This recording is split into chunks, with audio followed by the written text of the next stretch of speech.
જે માતાજી જે મોગલ અને દીકરી માટે જ્યારે ગીત ગાવું હોય અને દીકરીની વેદના જે સમાજમાં દીકરીનો પૈસો લેવાતો હોય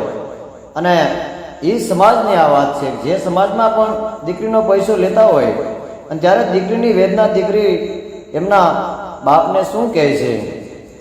કે દીકરી કહું છું સાંભળો માવતર અંગ નવેસો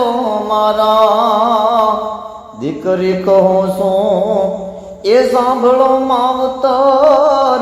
અંગ નવેસો મારા, અંગ વેસીને એ કહો તો ક્યાં ભવે હારું થાય મારા માવતર અંગ નવેસો મારા, દીકરી કહું છું એ સાંભળો માવતર અંગ નવેસો મારા, અંગ વેસીને એ કહો તો ક્યાં ભવે થાય હારું મારા માવતર અંગ નવેસો મારા, અંગ નવેસો મારા.